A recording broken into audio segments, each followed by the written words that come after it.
Innal hamdalillah nahmaduhu wa nasta'inuhu wa nastaghfiruh wa na'udzu billahi min shururi anfusina wa sayyiati a'malina may yahdihillahu fala mudilla lahu wa may yudlil fala hadiya lahu asyhadu an la ilaha illallah wahdahu la syarika lahu wa asyhadu anna muhammadan 'abduhu wa rasuluh.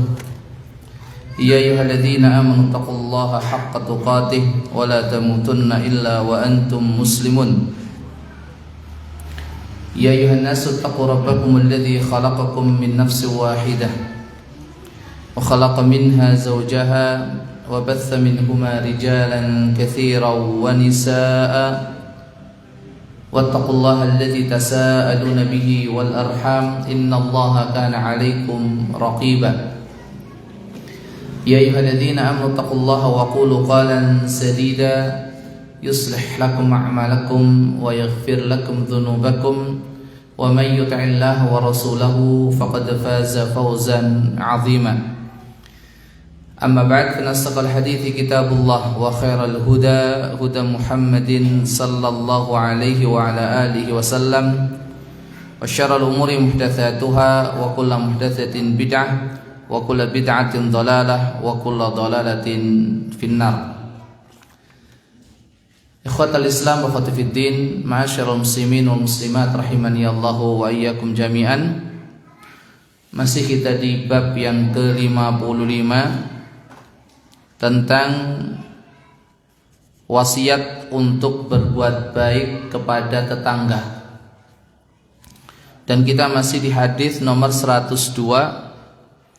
Hadis yang diriwayatkan Imam Bukhari nomor 6019 dan Imam Muslim nomor 77 rahimahumallahu jami'an, yang berbunyi an Abi Shuraihinil Khuzai radhiyallahu anhu anin Nabi sallallahu alaihi wasallam qala man kana yu'minu billahi wal yawmil akhir falyuhsin ila jarihi wa man kana yu'minu billahi wal yawmil akhir falyukrim dhaifahu wa man kana yu'minu billahi wal yawmil akhir falyaqul khairan aw liyasmut.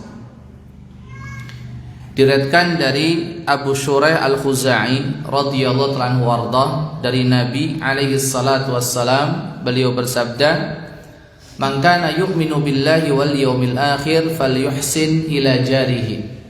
Barang siapa yang beriman kepada Allah dan hari akhir, maka hendaknya dia berbuat baik kepada tetangganya. Wa man kana yu'minu billahi wal yawmil akhir falyukrim dhaifahu.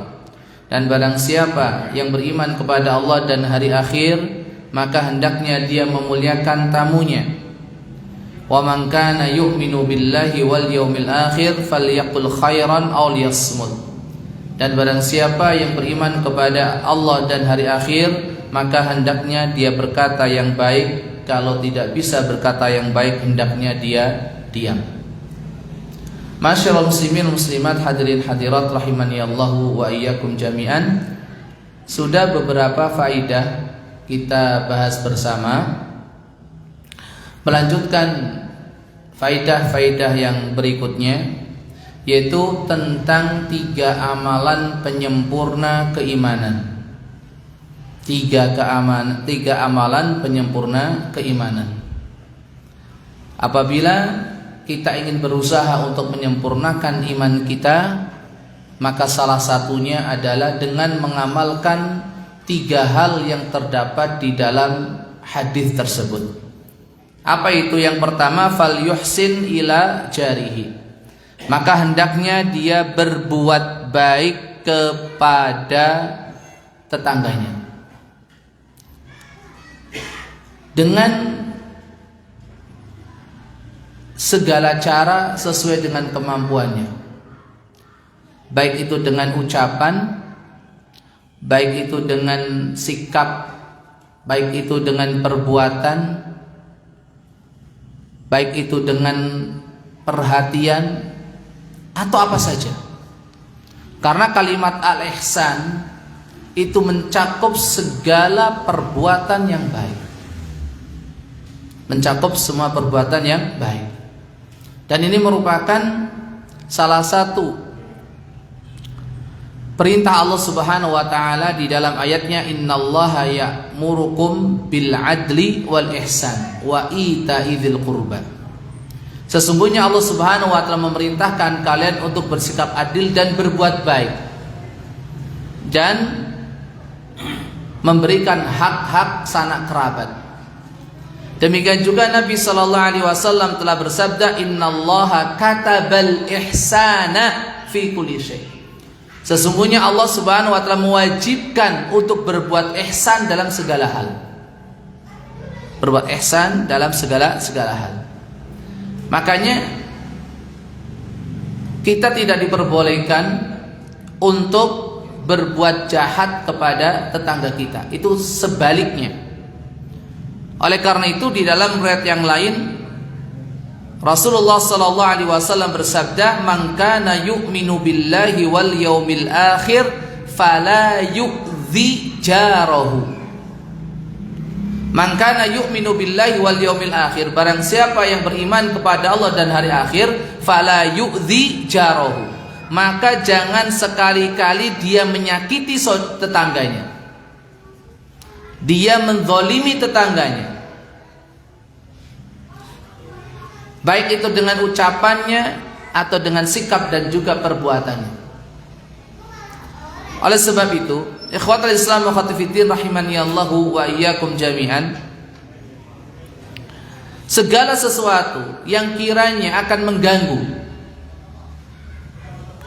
tetangga kita, maka hendaknya kita hindari. Jangan kita lakukan. Posisikan diri kita pada posisi tetangga kita. Kira-kira kalau seandainya kita lagi istirahat, kemudian tetangga kita berteriak-teriak atau membunyikan suara-suara yang gaduh, kira-kira kita ridho atau tidak? Kira-kira kita jengkel atau marah? Kalau seandainya kita nggak suka diperlakukan seperti itu, maka janganlah kita memperlakukan tetangga kita dengan hal yang demikian. Maka amalan yang pertama yang dengannya seseorang bisa menyempurnakan keimanannya adalah apa? Adalah dengan berbuat baik kepada tetangga. Dalam sebuah hadis yang disebutkan dalam kitab Sahihul Jami' karangan Al-Imam Al-Albani rahimahullah ta'ala, an Anas bin Malik radhiyallahu anhu qala Rasulullah sallallahu alaihi wasallam. Diriwayatkan dari Anas bin Malik radhiyallahu anhu warda, beliau berkata, Rasulullah sallallahu alaihi wasallam bersabda, "Walladzi nafsi biyadihi." Beliau sampai bersumpah, demi zat yang jiwaku berada di dalam genggaman tangannya, la yu'minu 'abdun hatta yuhibba li jarihi ma yuhibbu li nafsihi. Nah, riwayat yang masyhur niku kan, la yu'minu ahadukum hatta yuhibba li akhihi ma yuhibbu li nafsihi. Niki riwayat yang lain dari Anas bin Malik radhiyallahu anhu warda, di mana Rasulullah SAW bersabda, "Walladzi nafsi biyadihi," demi zat yang jiwaku berada di dalam genggaman tangannya, la yu'minu 'abdun, tidaklah seorang hamba itu dikatakan sempurna imannya, hatta yuhibba li jarihi, sampai dia mencintai untuk tetangganya, ma yuhibbu li nafsihi, sesuatu yang dia cintai untuk dirinya sendiri. Apa yang kita sukai untuk diri kita, berikan untuk tetangga kita. Berikan kepada tetangga kita. Sesuatu yang tidak kita sukai untuk diri kita, maka jangan kita berikan kepada tetangga kita. Insya Allah dalam hidup bertetangga kita akan baik-baik saja. Fal yuhsin ila jarihi, hendaknya dia berbuat baik kepada tetangganya. Kemudian amalan yang kedua adalah fal yukrim dhaifahu, ikramud dhuyuf, memuliakan tamu. Memuliakan tamu ini merupakan akhlak yang terpuji, yang sudah diamalkan dan menjadi kebiasaan orang-orang sebelum datangnya Islam. Sebelum datangnya Islam. Jadi orang-orang Arab jahiliyah sebelum Islam datang, kebiasaan memuliakan tamu itu sudah berjalan di tengah-tengah mereka. Makanya Islam datang untuk menyempurnakan saja. Bahkan menjadi aib bagi mereka apabila datang seorang tamu berkunjung ke rumahnya, tapi tidak ada sesuatu pun yang dihidangkan untuk memuliakan tamunya. Ini satu aib. Satu aib. Dan ikramud dhaif merupakan sebagaimana yang Allah Subhanahu wa taala firmankan, termasuk salah satu ajaran yang turun temurun dari Nabi Ibrahim alaihi salatu wassalam. Ketika datang kepada beliau alaihi salatu wassalam tamu-tamunya yang mulia, yang tidak lain dan tidak bukan adalah malaikat-malaikat Allah Subhanahu wa taala yang diutus untuk menghancurkan kaum Nabi Lut alaihi salatu wassalam. Begitu datang tamu-tamunya, maka beliau pun langsung menyelinap masuk, tidak terang-terangan, tidak terang-terangan, langsung menyelinap masuk untuk menghormati tamunya biar mereka tidak merasa pakewo, masuk ke rumah langsung tidak banyak ngomong, tidak banyak bicara, ambil itu pisau, datangi seekor anak sapi yang beliau miliki lalu disembelih, lalu dihidangkan. Setelah dimasak, dihidangkan kepada tamunya. Ini Nabi Ibrahim alaihi salatu wassalam. Dan kewajiban memuliakan tamu itu ada batasannya. Karena memuliakan tamu ada kalanya hukumnya wajib, ada kalanya hukumnya sunnah. Disebutkan dalam hadis yang diriwayatkan Imam Al-Bukhari dan Imam Muslim rahimahumallahu jami'an, Rasulullah sallallahu alaihi wasallam bersabda, "Man kana yu'minu billahi wal yaumil akhir falyukrim dhaifahu jaizatahu." Barang siapa yang beriman kepada Allah dan hari akhir, maka hendaknya dia memuliakan tamunya. Jaizatahu, sesuai dengan kewajibannya. Kemudian beliau sallallahu alaihi wasallam ditanya, "Wa ma jaizatuhu ya Rasulullah?" Kewajibannya itu berapa ya Rasulullah? Yaumun wa lailatun. Yaumun wa lailatun. 1 hari 1 malam. Apakah cuma 1 hari 1 malam? Tidak. Wadiyafatu thalathatu ayyam. Dari 1 hari 1 malam sampai 3 hari 3 malam, itu kewajibannya. Kewajiban memuliakan tamu itu 3 hari 3 malam. Makanya seorang tamu dia punya hak untuk meminta. Punya hak untuk meminta kepada tuan rumah apabila tidak dijamu apa-apa. Dalilnya mana? Pertama adalah kisah Nabi Musa dan Nabi Khidir alaihi wassalatu wassalam. Ketika beliau berdua alaihi wassalatu wassalam mendatangi satu kampung, karena habis perbekalan mereka minta untuk dijamu. Mereka minta untuk dijamu. Tapi ternyata ditolak. Demikian juga kisah para sahabat radhiyallahu anhum ajma'in yang dalam sebuah perjalanan kehabisan bekal, lantas mendatangi satu perkampungan untuk meminta jamuan, karena mereka tamu, minta jamuan, tapi ternyata tidak dikasih. Allah takdirkan ternyata kepala sukunya, kepala desanya, kepala kampungnya digigit hewan berbisa.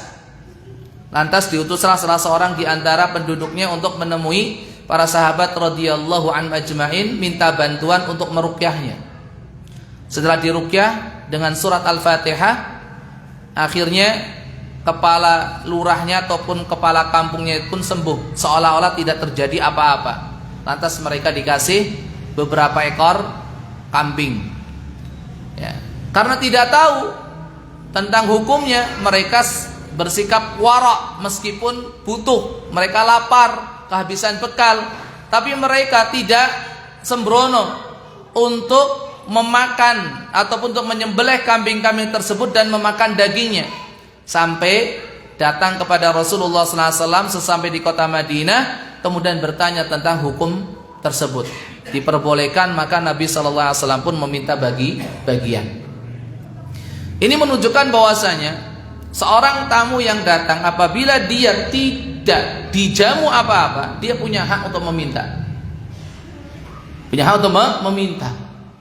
Apalagi sudah 1 hari 1 malam sampai 3 hari 3 malam, kok enggak dijamu sama sekali, dia punya hak. Ya. Dan orang yang kedatangan tamu, dia tidak menjamu dalam durasi waktu 1 sampai 3 hari, maka dia berdosa.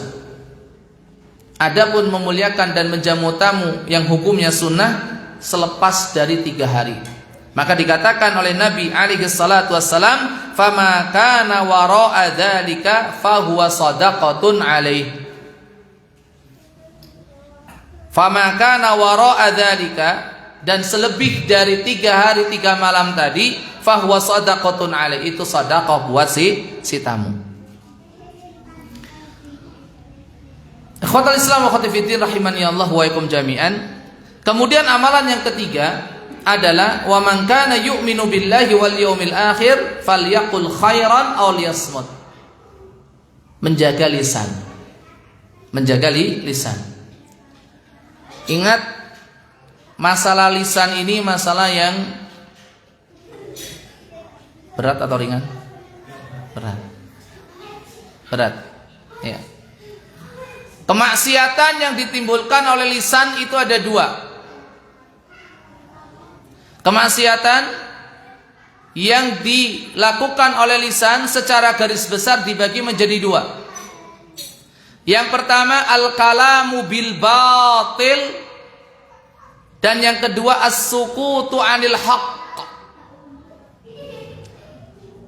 Kesalahan yang pertama yang dilakukan oleh lisan kita adalah ketika kita menggunakan lisan kita untuk berkata-kata yang batil. Al-kalamu bil batil, mengucapkan sesuatu yang dilarang, membicarakan sesuatu yang diharamkan. Ini apapun itu bentuknya, baik itu yang kaitannya dengan hak-hak Allah Subhanahu wa taala ataupun yang kaitannya dengan hak-hak sesama manusia. Kaitannya dengan hak-hak Allah Subhanahu wa taala banyak. Menghina agama, mengucapkan kata-kata kufur, dan seterusnya. Adapun yang berkaitannya dengan hak-hak sesama manusia, mencaci, memaki, menghina, melecehkan, menuduh, memfitnah, menghibah, berkata dusta, menipu, dan seterusnya. Ini al-kalamu bil batil, menggunakan lisan untuk sesuatu yang dilarang oleh agama, untuk sesuatu yang diharamkan oleh agama. Hati-hati. Ya. Kemudian yang kedua adalah as-sukutu anil haq, diam dari kebenaran. Ini juga merupakan kesalahan. Jadi sikap diam kita itu tergantung niat dan tujuannya. Niat dan tujuannya. Maka kata-kata auliyasmut ini tidak secara mutlak. Tidak secara mutlak. Karena apa? Liyasmut ini sebagai sebuah pilihan ketika kita tidak bisa berkata yang benar. Berarti Ketika kita ingin berkata yang jelek, diem. Itulah. Tapi kalau seandainya momennya, waktunya kita harus berbicara untuk menegakkan kebenaran, untuk menyampaikan kebenaran, berbicaralah. Justru kalau diam itu salah. Ya, karena dikatakan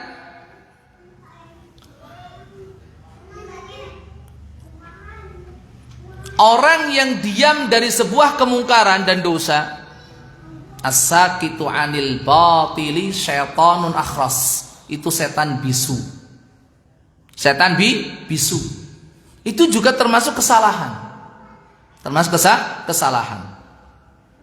Ikhwatul Islam wa akhwati fiddin rahimani Allah wa iyakum jami'an. Sehingga diam yang terpuji, yang di dalamnya ada pahala, adalah ketika seseorang diam dari suatu hal yang dosa, dari sesuatu hal yang dilarang, dari suatu hal yang dilarang.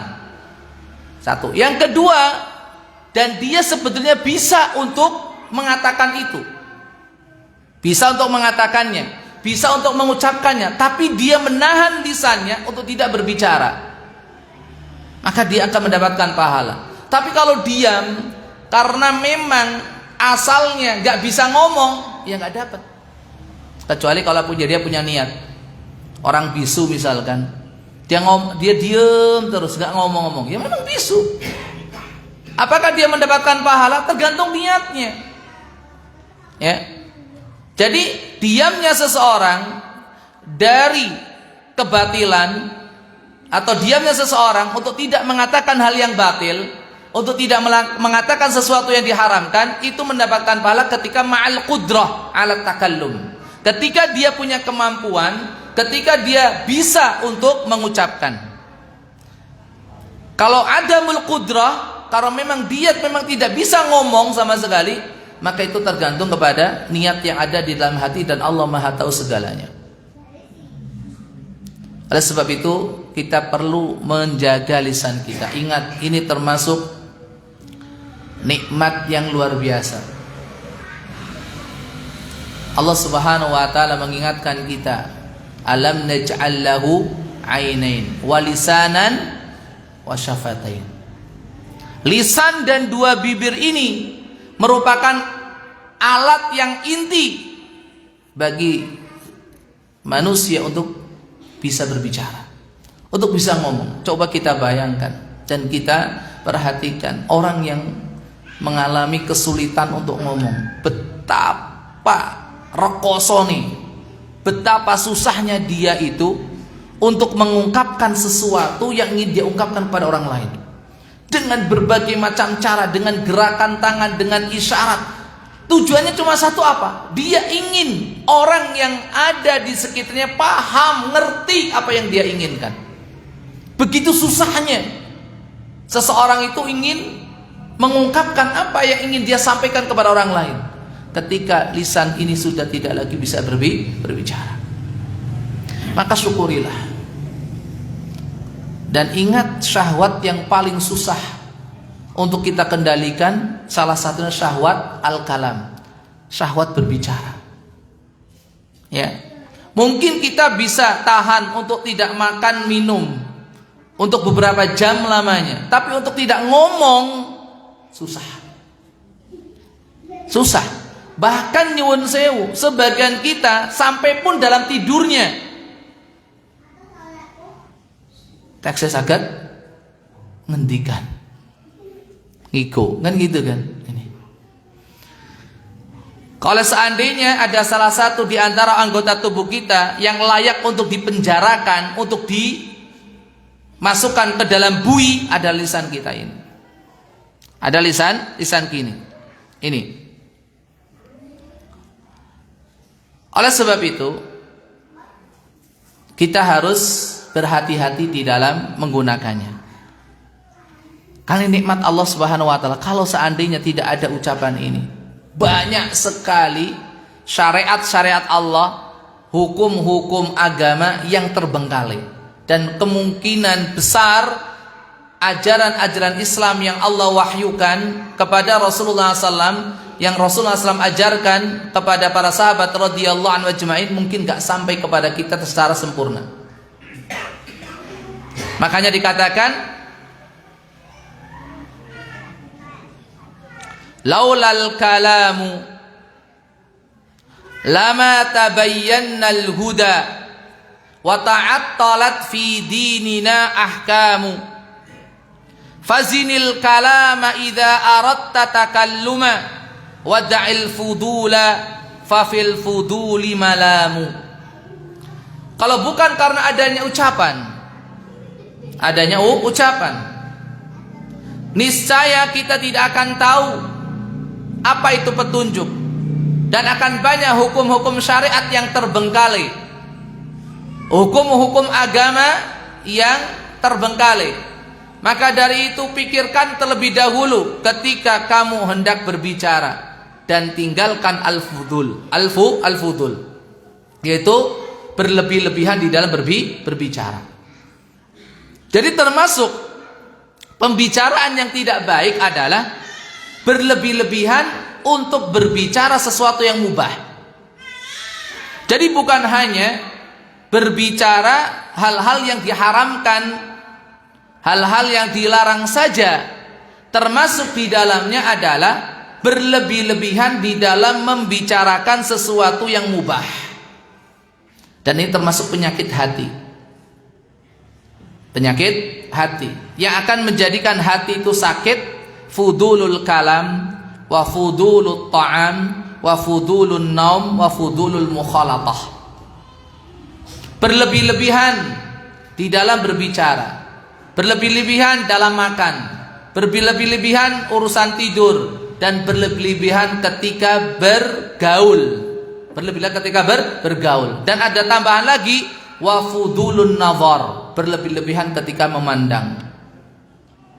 Ini penyakit. Makanya harus hati-hati. Termasuk yang harus kita jaga dari lisan kita adalah apa? Al-kalamu fima la ya'ni. Berbicara sesuatu yang tidak ada manfaatnya. Jadi ada 3, ya, ataupun ada 4 kalau kita gabungkan dengan apa? Diam dari kebenaran. 1, berbicara sesuatu yang diharamkan, jelas-jelas itu haram, yang dilarang. Yang kedua, berlebih-lebihan dalam urusan yang mubah. Kemudian yang ketiga, membicarakan sesuatu yang tidak ada manfaatnya sama sekali, ya. Kemudian yang keempat adalah tadi, diam dari kebenaran. Makanya Nabi SAW bersabda, min husni islamil mar'i tarkuhu ma la ya'ni. Standar kebaikan Islam seseorang adalah ketika dia meninggalkan sesuatu yang tidak ada manfaatnya. Coba kita perhatikan dan kita renungkan, berapa banyak ucapan yang keluar dari lisan kita, yang keluar dari bibir kita ini, yang tidak ada manfaatnya sama sekali, yang tidak ada faidahnya sama sekali. Dan ingat, semua itu pasti tercatat, tidak ada yang terlewat. Ma yalfidhu min qawlin illa ladaihi raqibun atid. Tidak ada satupun ucapan yang terlafadzkan, perkataan yang terucapkan, kecuali sudah ada tugas pencatat amalan. Makanya jangan sampai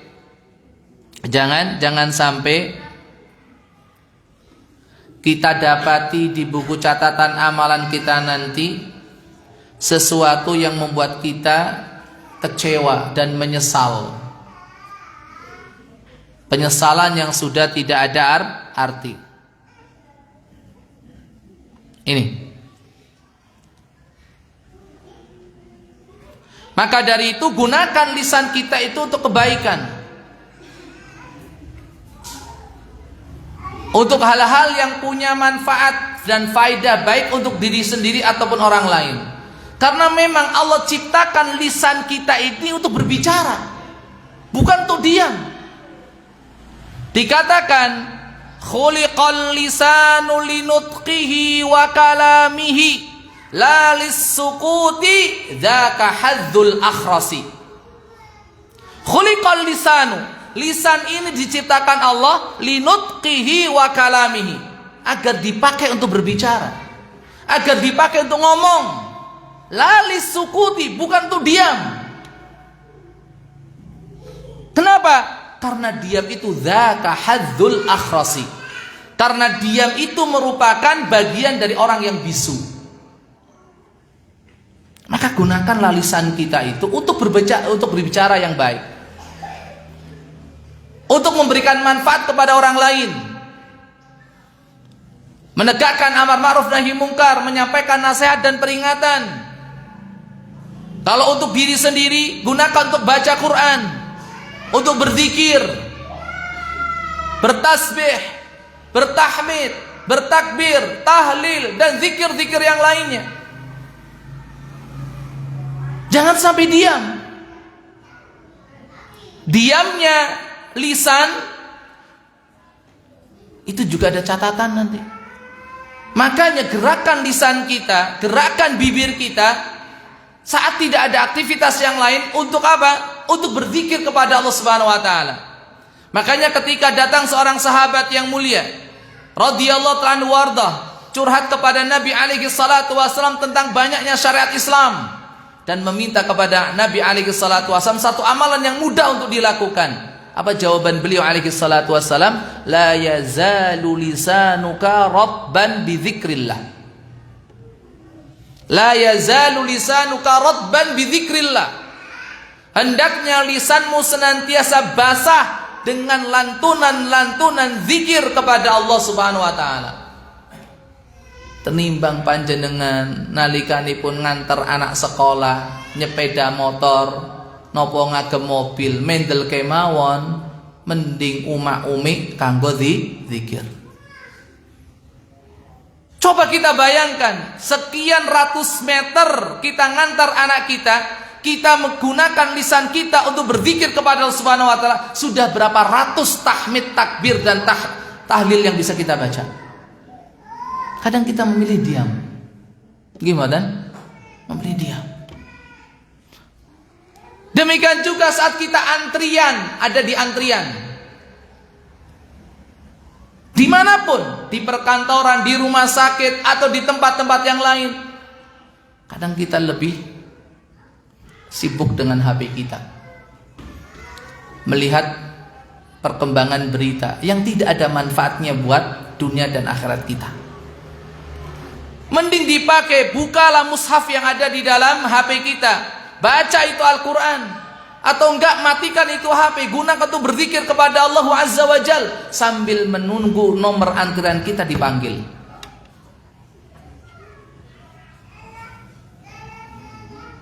Dan masih banyak lagi.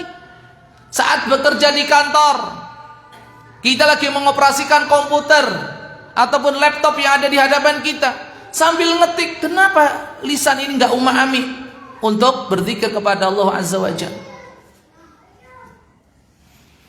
Banyak sekali kesempatan emas yang kita tinggalkan dan kita sia-siakan, sehingga lisan ini terdiam, tidak mengucapkan apa-apa, tidak mengatakan apa-apa. Eman-eman. Karena apa? Amalan yang paling mudah adalah amalan yang dilakukan oleh lisan. Sebagaimana dosa yang paling mudah adalah dosa yang dilakukan oleh lisan. Maka gunakan lisan untuk kebaikan. Ya, lisan untuk kebaikan. Ikhwatul Islam wa akhwati fiddin rahimani Allahu wa iyyakum jami'an. Jadi ini 3 amalan yang disampaikan oleh Nabi alaihi salatu wassalam kaitannya dengan kesempurnaan keimanan seseorang. Dan perlu diketahui, pembukaan hadis ini oleh Nabi alaihi salatu wassalam dengan kata man kana yu'minu billahi wal yaumil akhir sampai diulang 3 kali. Ini kata para ulama rahimahumullah jami'an merupakan sebuah dorongan kuat untuk kita agar melakukan apa yang disebutkan.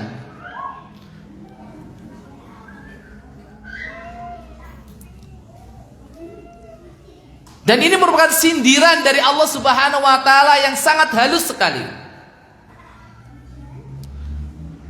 Kalau kita bisa mengilustrasikan ataupun mengumpamakan untuk mendekatkan pemahaman,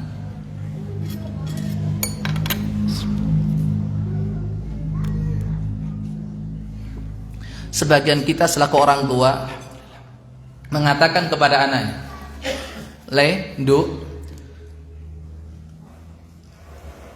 yen awakmu bener-bener anakku, ojo pisan-pisan nglakoni kaya ngene iki. Kalau benar-benar kamu itu adalah anak saya, lakukan begini dan begitu." Itu kan sebuah apa? Sebuah dorongan kuat. Ya, maka dikatakan kalau seseorang itu beriman kepada Allah dan hari akhir, lakukan ini dan itu. Itu sama dengan kalimat yang kita pakai, nek bener-bener awakmu ki jagoan. Nah, bener-bener awakmu ki wong sing tendel, ayo lakonono iki. Itu kan tantangan. Sebuah sindiran halus sebetulnya. Sekaligus penyemangat dan dorongan yang kuat agar kita berbuat apa yang disebutkan. Dan itu tidak hanya sekali, 3 kali Rasulullah SAW menyampaikan, diulang-ulang. Bisa jadi cukup. Man kana yu'minu billahi wal yaumil akhir falyuhsin ila jarihi wal yukrim dhaifahu wal yaqul khairan aw liyasmut. Bisa saja. Dengan cukup 1 kali beliau bersabda, man kana yu'minu billahi wal yaumil akhir, 3 amalan ini digabungkan menjadi 1. Tapi tidak demikian. Beliau alaihi salatu wasallam mengulangnya setiap kali mengawali amal perbuatan yang hendak beliau sampaikan untuk diamalkan. Ini menunjukkan apa? Dorongan kuat dari beliau alaihi salatu wasallam kepada umatnya agar melakukan 3 hal ini. Masya Allah, kalau kita bisa melaksanakan 3 amalan ini, hidup kita akan bahagia. Hubungan kita dengan sesama akan biasa-biasa saja. Akan biasa-biasa saja. Ya, berbuat baik kepada tetangga, memuliakan tamu dan menjaga ucapan. Kemudian ikhwatul Islam wa khatifiddin rahimani Allahu wa iyyakum jami'an. Bab yang selanjutnya, bab nomor 56. Qala al-muallif rahimahullah, babu haqqul jar. Bab menerangkan tentang hak tetangga. Hak tetangga. Di bab ke-56 ini hanya 1 hadis yang disebutkan oleh penulis rahimahullah, yaitu hadis nomor 103. Qala al-muallif rahimahullahu taala, anil Miqdad ibn al-Aswad radhiyallahu anhu qala, sa'ala Rasulullah sallallahu alaihi wasallam ashabahu 'aniz zina qalu haramun harramahu Allah wa rasuluhu faqala la an yazniya ar-rajulu bi'ashri niswatin aisaru alaihi min an yazniya bimra'ati jarihi. Wasalahum 'anis sariqah qalu haramun harramaha Allahu 'azza wa jalla wa rasuluhu faqala la an yasriqa min 'ashrati ahli abyatin aisaru alaihi min an yasriqa min baiti jarihi. Diriwayatkan dari Al-Miqdad ibn Aswad radhiyallahu anhu warda, beliau berkata, Rasulullah sallallahu alaihi wasallam pernah mengajukan pertanyaan kepada para sahabatnya radhiyallahu anhum ajmain. Dan ini merupakan salah satu keanekaragaman metode Rasulullah sallallahu alaihi wasallam di dalam tarbiyah. Yaitu apa? Beliau ngajar tapi diawali dengan sebuah pertanyaan yang diajukan. Ini bahasa pendidikannya nopo Pak Mul? Memberikan stimulus. Nopo? Nopo namanya awalnya? Apersepsi. Ini. Allah mboten pate apal. Apersepsi nggih leres. Nggih. Jadi orang ujuk-ujuk langsung buka halaman sekian, bab sekian, baca, yang belum paham tanyakan. Kene penak-penak dolanan HP. Masyaallah. Sebetulnya Bapak Ibu hadirin hadirat rahimani Allah wa ikum jami'an, tidak ada model pengajaran pendidikan yang lebih utama daripada model pendidikan Rasulullah SAW.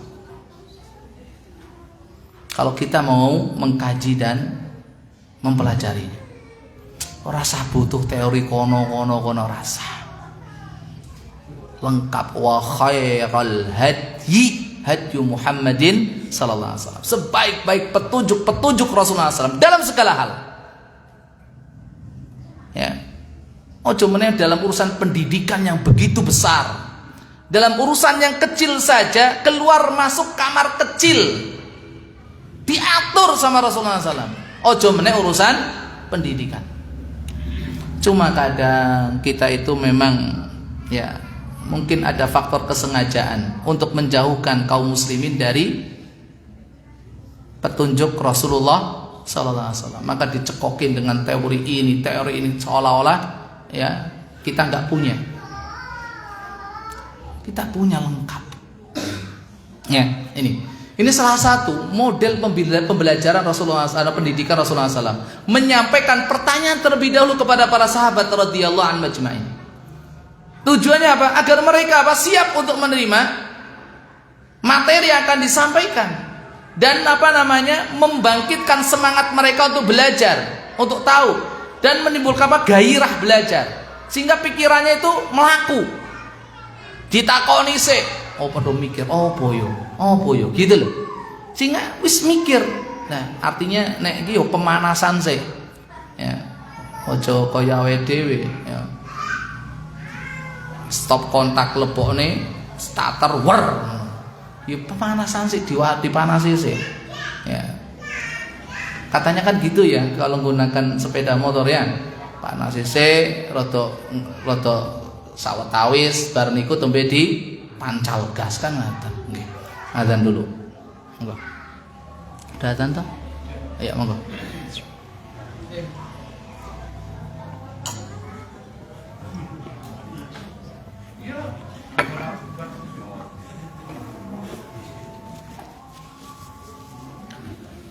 Sabar Mas. Dikai ganjaran ono.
Ya.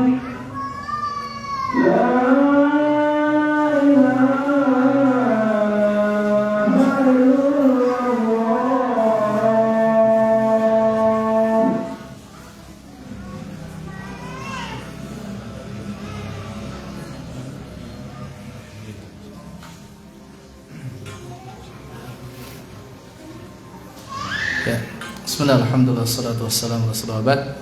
Ini faedah yang pertama, yaitu tentang salah satu metode pendidikan Rasulullah SAW kepada para sahabat, yaitu dengan membuka pembelajaran dengan menggunakan pertanyaan untuk membangkitkan semangat dan agar mereka sudah mulai berpikir dan mempersiapkan suasana agar mereka siap menerima materi yang akan disampaikan. Kemudian yang ditanyakan itu ada sesuatu yang sudah diketahui semuanya tentang zina dan tentang pencurian. Adakah pertanyaan ini sesuatu hal yang tidak ada manfaat dan faedahnya sama sekali? Tidak. Meskipun sekali lagi tentang perzinaan, tentang pencurian itu hukumnya sudah ma'lumun minad din bid-darurah, artinya sudah menjadi hal yang diketahui secara umum sudah. Gak ada orang yang mengatakan zina itu boleh atau mencuri itu boleh, mesti haram. Makanya jawaban para sahabat radhiyallahu anhu ajma'in seperti itu. Tapi ternyata bukan itu yang ingin disampaikan oleh Nabi SAW. Materinya bukan itu. Bukan tentang hukum zina dan juga hukum mencuri. Inilah keindahan cara Rasulullah SAW dalam menyampaikan materi, yaitu dibuat jembatannya dulu agar dipakai untuk apa? Untuk lewat. Mereka ditanya tentang zina itu apa? Apa hukum zina? Beliau bersabda, sa'ala Rasulullah SAW ashabahu anis zina, tentang hukum zina. Maka jawaban mereka, haramun harramahullahu wa rasuluh. Zina itu haram ya Rasulullah, yang telah diharamkan Allah dan Rasulnya. Ada satu faedah penting dari jawaban para sahabat radhiyallahu anhum ajma'in di sini, yaitu apa? Tentang pengertian haram. Tentang pengertian haram. Kapan sesuatu itu dihukumi haram? Kapan? Ketika diharamkan sama Allah dan Rasulnya sudah. Sehingga kita bisa mengambil kesimpulan yang lain. Apa yang disebut dengan halal? Segala sesuatu yang dihalalkan sama Allah dan Rasulnya alaihi salatu wassalam. Maka dari itu haqqut tahrimi wat tahlil, atau disingkat haqqut tasyri', hak wewenang untuk menentukan ini halal ini haram hanya milik Allah Subhanahu wa taala saja. Kemudian Rasulullah sallallahu alaihi wasallam sebagai muballigh an risalah, sebagai penyampai risalah dari Allah Subhanahu wa taala. Karena pada dasarnya apa yang Rasulullah SAW haramkan, itulah yang diharamkan sama Allah. Dan apa yang Rasulullah SAW halalkan, itulah yang dihalalkan oleh Allah Subhanahu wa taala. Kenapa? Wa ma yantiqu 'anil hawa in huwa illa wahyun yuha. Makanya apapun yang Rasulullah SAW haramkan, itu diharamkan pula oleh Allah. Sesuatu yang Rasulullah halalkan, itu dihalalkan pula oleh Allah Subhanahu wa taala. Kenapa? Karena apapun yang disabdakan Rasulullah SAW, apapun yang dilakukan oleh Rasulullah SAW, ataupun yang dilarang oleh beliau alaihi salatu wassalam, itu semuanya berdasarkan wahyu. Berdasarkan wahyu. Kalaupun seandainya ada orang yang ngomong, tidak, yang namanya wahyu itu kan lewat malaikat Jibril. Bisa jadi Rasulullah SAW itu berijtihad untuk satu masalah tanpa ada konfirmasi dari Jibril alaihi salatu wassalam, tanpa ada wahyu yang disampaikan Jibril alaihi salatu wassalam. Mungkin atau tidak? Mungkin atau tidak? Mungkin. Lalu bagaimana itu dikatakan sebagai wahyu? Ayo. Rasulullah SAW bersabda, memerintahkan ini, melarang itu.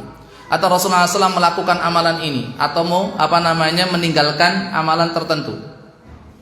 Berarti yang diperintahkan, yang beliau kerjakan itu boleh, halal. Yang beliau larang, yang beliau tinggalkan itu haram.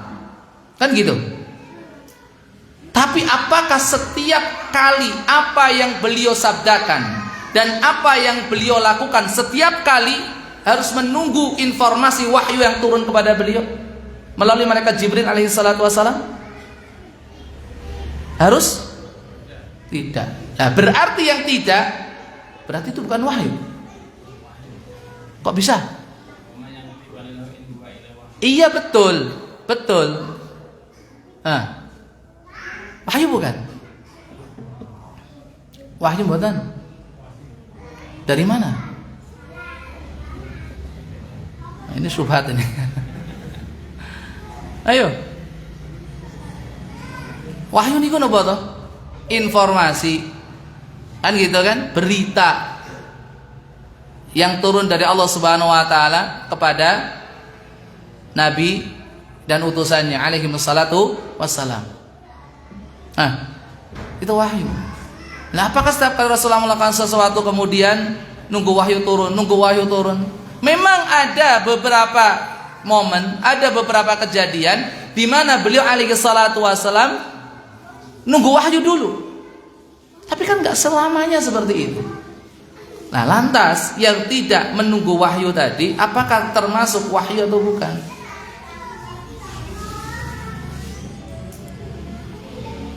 Kok mendel? Dari mana? Kan wahyu itu kan informasi yang disampaikan. Enggak ada informasi yang disampaikan. Karena apa? Ya monggo. Karena hatinya Rasulullah sudah terjaga usianya. Hati Rasulullah sudah terjaga dari dosa-dosa. Apakah itu sebuah jaminan? Bahwasanya kalau orang sudah terjaga dari dosa-dosa, semua amalnya, ya semua perbuatannya, kemudian semua ucapannya kemudian dianggap sebagai wahyu? Ayo, meskipun sudah capek, lelah, mikir, ayo ikut mikir. Ini, oke. Saya mau tanya kali panjenengan. Ketika Rasulullah SAW ya bersabda, baik itu berupa perintah ataupun larangan, nasihat ataupun peringatan, atau beliau alaihi salatu wassalam melakukan sesuatu atau meninggalkan sesuatu, Allah tahu atau tidak? Allah mengetahui. Jikalau apa yang dilakukan Rasulullah, apa yang diucapkan Rasul itu salah, pasti ada teguran. Pasti ada teguran. Apalagi ini urusan agama, urusan syariat yang akan diajarkan kepada umat manusia, yang menjadi kunci kebahagiaan mereka di dunia dan di akhirat. Gak mungkin Allah Subhanahu wa taala membiarkan ketika Rasulullah SAW bersabda sesuatu, baik itu perintah ataupun larangan, ternyata itu salah, Allah diamkan. Gak mungkin. Demikian juga apa yang beliau lakukan atau apa yang beliau tinggalkan, kalau itu salah sikap beliau, ijtihad beliau, pasti Allah akan memberikan teguran dan peringatan. Ojo menegur, apalagi itu masalah agama, syariat. Lawang Rasulullah SAW klentu anggenipun bersikap kalian Abdullah ibnu Umi Maktum, abasa wa tawal la anja'ahul a'ma, melengos sitik wae langsung turun surat abasa kok. Itu sikap loh ya, cuma melengos sitik itu aja langsung dapat teguran dari Allah Subhanahu. Kenapa? Kalau itu salah. Apalagi ini urusan syariat. Ya, kalaupun seandainya ada orang yang mengatakan itu bukan wahyu, oke. Kalau seandainya, padahal sudah tadi disebutkan dalam surah An-Najm, wa ma yantiqu 'anil hawa in huwa illa wahyun yuha. Nek pingin pakai akal-akalan, oke, nggak apa-apa. Seandainya itu kalian katakan itu bukan wahyu, tapi bukankah segala sesuatu yang disabdakan Nabi alaihi salatu wasallam, segala sesuatu yang dilakukan atau ditinggalkan Rasulullah SAW, pasti Allah mengetahuinya, dan Allah tidak mungkin membiarkan kesalahan yang diucapkan ataupun dilakukan oleh Rasulullah SAW. Kenapa? Karena itu syariat. Makanya itu masuk ke dalam bab iqrarullah. Kalau seandainya kita menerima tadi itu bukan wahyu, tapi yang benar itu wahyu, semuanya wahyu. Kalaupun ini apa model diskusi wis ora apa-apa, ya wis ora apa-apa, wis dudu wahyu, maka kita jawabnya seperti itu. Gak mungkin Allah membiarkan kesalahan itu dilakukan. Ya, pasti ada teguran, pasti ada peringatan dari Allah Subhanahu Wa Taala kepada Rasulullah Sallallahu Alaihi Wasallam. Paham ya? Ya. Bapak Ibu hadirin hadirat rahimani Allahu wa iyyakum jami'an. Jadi sekali lagi, yang punya wewenang, punya hak untuk menyatakan ini haram, ini halal, itu siapa? Allah saja. Kemudian Rasulullah Sallallahu Alaihi Wasallam sebagai penyampai risalahnya. Adapun yang lain gak ada hak, gak ada wewenang untuk menghalalkan dan mengharamkan. Lah itu ada ulama yang mengharamkan, ulama yang menghalalkan. Terus gimana? Ya kan? Ya enggak? Maka dilihat dulu. Dilihat dulu dasarnya apa? Beliau rahimahumullah wa hafizahumullah jami'an mengatakan ini halal, ini haram. Jangan sampai mengikuti kebiasaan orang-orang Arab jahiliyah yang mengatakan hadza halalun, hadza haramun. Ini halal, ini haram atas inisiatif mereka sendiri, atas hasil pemikiran mereka sendiri. Itu enggak boleh. Makanya pastilah ketika ada seorang alim ya menyatakan ini hukumnya halal, ini hukumnya haram, itu pastilah ada dasarnya. Mesti ada landasannya, mesti ada dalilnya. Enggak mungkin tidak. Baik secara nas tekstual ada, atau secara istimbat, yaitu mengambil kesimpulan dari teks yang ada. Meskipun teksnya nggak jelas, tapi kemudian dengan alat istihad yang mereka miliki, ya, banyak alatnya itu, ya. Kemudian muncullah kesimpulan, oh ini halal, ini haram, dan mereka tidak akan main-main dalam hal ini. Ya, jadi apa yang menjadi produk hukum dari fatwa-fatwa dan ijtihad-ijtihad para ulama rahimahumullah jami'an itu nggak mungkin keluar dari hukum yang Allah tetapkan, hukum yang Rasulullah sallallahu alaihi wasallam tetapkan, nggak mungkin. Nah, kemudian bukankah ada perkara-perkara yang tidak ada di Al-Quran, tidak ada pula di dalam hadis-hadis Rasulullah SAW, dan belum ada pada zaman beliau alaihi salatu wassalam ataupun para sahabat radhiyallahu anhum ajmain? Iya, betul. Maka disinilah pentingnya yang namanya qiyas, analogi, ya. Makanya masalah contoh kasus kecil saja, minuman keras. Dulu yang namanya khamr itu apa? Hanya endapan gandum, anggur, korma, berupa minuman. Itu khamr. Lah sekarang yang namanya khamr kalau seandainya dimaknai seperti pada zaman dahulu kala, maka yang namanya apa? Cimeng, apa boleh? Ini pun diunjuk. Apa boleh? Sabu-sabu, apalagi? Es macam-macam. Yang itu pengkonsumsinya dengan dihirup lah, dengan disuntik lah, enggak masuk khamr ini. Kenapa? Kan bukan minuman. Makanya Rasulullah SAW memakai apa? Memakai kaidah umum, kullu muskirin khamrun wa kullu khamrin haramun. Setiap yang memabukkan itu khamr. Dan khamr itu haram apapun jenisnya. Makanya dulu ada istilah apa? Nabza. Betul ya? Narkotika, psikotropika, dan zat adiktif. Itu mencakup segala sesuatu yang memabukkan. Sekarang mungkin ada lagi, mungkin nggak tahu sekarang masih dipakai atau tidak ya, ngelem nih atas laras ya, ngelem ya, itu apa gitu, nggak boleh. Karena apa? Karena itu muskir. Mana muskir? Ya, kullu ma khamarul aqla, segala sesuatu yang menghilangkan akal, itulah khamar. Jadi luas sekali. Nah, itulah penggunaan qiyas analogi di sini. Jadi nggak jumud, nggak stagnan hukum Islam itu. Ya. Dan ini adalah bidang garapannya para ulama. Tapi ujung-ujungnya kembalinya adalah apa? Semua yang dihalalkan dan diharamkan Allah dan Rasulnya alaihi wassalatu wassalam. Kemudian setelah mendapatkan jawaban seperti itu dari para sahabat radhiyallahu anhum ajmain, Rasulullah SAW kemudian menyatakan, inilah. Jadi materinya ini bukan masalah hukum zina. Materinya adalah ini, la an yazniyar rajulu bi ashri niswatin aisaru alaihi min an yazniya bimraati jari. Sungguh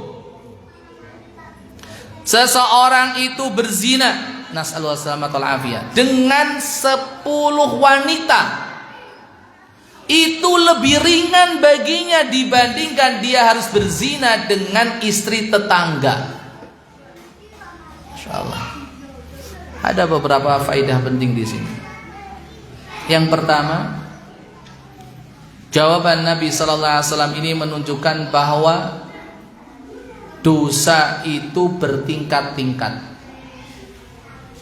Bahkan satu jenis dosa pun bisa bertingkat-tingkat. Tergantung pelaku dan objeknya, serta situasi dan kondisinya. Podo-podo, ya, sama-sama orang berbuat dosa, tapi yang satu melakukannya dengan penuh kebanggaan, dilakukan di hadapan umum. Yang satu melakukannya karena malu, dilakukan secara sembunyi-sembunyi. Mana yang lebih berat? Yang terangan. Sama-sama melakukan dosa yang sama. Nasallahu salamat wal afiyah. Yang satu imam masjid, yang satu jamaah biasa. Lebih besar mana dosanya? Imam masjid. Imam masjid. Sama-sama kita itu melakukan dosa. Yang satu dilakukan kepada kedua orang tua, yang satu dilakukan kepada teman sendiri. Lebih berat mana dosanya? Orang tua. Makanya dosa itu bertingkat-tingkat, meskipun satu jenis dosa, tergantung siapa pelakunya dan objeknya serta situasi dan kondisinya. Makanya di sini Rasulullah SAW bersabda tentang masalah zina, kasusnya zina dan juga nanti pencurian. Berzina dengan 10 wanita itu lebih ringan dosanya daripada berzina dengan istri tetangga. Jadi perbedaannya di mana nih? Pelaku atau objek? Di objeknya. Ya. Dosa itu menjadi lebih besar ketika apa? Ini faedah yang berikutnya. Menjadi lebih besar ketika dilakukan oleh seseorang yang seharusnya dia itu bisa menjaga dan dia bisa amanah. Ya, dia amanah untuk menjaga kehormatan ataupun harga diri temannya. Makanya seharusnya yang namanya tetangga itu kan melindungi tonggone, berbuat baik kepada tetangganya. Kok iki malah main mata, main belakang. Itulah. Oleh karena itu perzinahan, nasallahu alaihi wasallam, itu yang paling besar dosanya ketika seseorang berzina dengan ibunya. Kemudian berzina dengan anak perempuannya. Berzina dengan saudara perempuannya. Udah berapa ini? 3. Berzina dengan ibu tirinya. Berapa? 4. Berzina dengan mahramnya. Berapa? 5. Dan yang ke-6, berzina dengan istri tetangga. Berzina dengan istri tetangga. Termasuk di dalamnya adalah berzina dengan istri teman dekatnya. Setelah tetangga apa? Teman dekat. Ini yang disebut dengan pagar makan tanaman. Yang seharusnya kita harus menjaga amanah teman kita, amanah tetangga kita, amanah keluarga kita. Kok malah kita rusak? Malah kita rusak. Ini maka dosanya lebih besar. Ikhwatul Islam wa khatifidin rahimani Allah wa ikum jami'an. Kemudian wasa'alahum 'anis sariqah. Beliau alaihi salatu wasallam bertanya lagi kepada mereka tentang hukum pencurian. Maka mereka menjawab, qalu haramun harramahallahu azza wa jalla wa rasuluh. Itu haram, sudah diharamkan sama Allah dan Rasulnya alaihi salatu wassalam. Tapi bukan ini yang Rasulullah SAW inginkan. Beliau ingin menyampaikan satu hal yang lebih penting, la an yasriqa min asyrati ahli abyatin aisar alaihi min an yasriqa min baiti jarihi. Sungguh seseorang itu mencuri dari 10 rumah sekaligus, itu lebih ringan dosanya daripada mencuri dari rumah tetangganya. Makanya sekali lagi, kejahatan, kemaksiatan itu menjadi berlipat dosanya apabila dilakukan oleh seseorang yang seharusnya dia bisa menjaga amanah. Bisa menjaga amanah. Nyuwun sewu, pencurian uang negara dosa. Kalau dilakukan oleh rakyat biasa mungkin lebih ringan dosanya. Tapi kalau seandainya itu dilakukan oleh para pemangku jabatan, lebih berat itu. Karena apa? Mereka diamani untuk menjaga dan mentasarufkan untuk kepentingan masyarakat, untuk kepentingan rakyat. Kok malah dipangan dewe, lebih berat dosanya. Jadi sekali kaidahnya, kejahatan itu akan berlipat dosanya apabila yang melakukan adalah orang yang seharusnya menjaga amanah. Makanya masalah pencurian rumah misalkan, kalau yang mencuri orang lain nggak apa-apa, lebih ringan dosanya. Bukan nggak apa-apa, lebih ringan dosanya. Tapi kalau yang mencuri itu tonggone dewe, jejer meneh, maka dikiaskan di sini yang mencuri siapa? Pembantu rumah tangga, asisten rumah tangga, satpamnya, atau mungkin ya orang yang terdekat keluarganya sendiri yang bertamu misalkan, yang seharusnya menjaga ya amanah tersebut malah dirusak, dirusak. Ya. Kita kan begitu sakitnya hati ini kalau seandainya ternyata yang melakukan kezaliman kepada kita justru teman dekat kita sendiri. Ya enggak? Nek sing nglakokne kowe wong liya mungkin agak ringan lah. Ya, rasa jengkel, rasa kecewa, rasa marah, rasa sakit dalam hati ini. Tapi kalau yang melakukan konco dewi, konco dekat, oh yo tego-tegone ngono kuwi, ya enggak? Itu loh. Asarnya itu lebih berat. Ya, rasa sakit itu lebih lama dan lebih mendalam. Makanya penting untuk berbuat baik kepada tetangga dan menjaga amanah. Menjaga amanah. Karena ya gimana kalau kita pergi yang diamani untuk menjaga keluarga kita ya tetangga kita. Titip rumah yo, titip anak-anak yo, kan gitu kan? Malah itu. Makanya sekali lagi ini hal yang penting ketika kita di dalam bermuamalah. Kejahatan itu jelas dosa, tapi lebih besar dosanya apabila pelakunya adalah justru orang yang seharusnya menjaga amanah tersebut. Sudah dipesani nggak boleh lebih dari jam 7:04. Itu slow ya. Ini saja yang bisa kita bahas, kita kaji pada kesempatan malam hari ini. Semoga bermanfaat, khususnya untuk diri saya pribadi, umumnya untuk panjenengan sami. Mohon maaf atas segala kekurangan, kebenaran semata dari Allah Subhanahu wa taala, kesalahan kekurangan berasal dari kelemahan pribadi saya. Semoga Allah Subhanahu wa taala mengampuninya dan sedikiranya hadirin hadirat semua untuk memaafkannya. Aku qouli hadza subhanahu bihamdik asyhadu an la ilaha illa anta astaghfiruka wa atubu ilaik. Assalamualaikum warahmatullahi wabarakatuh.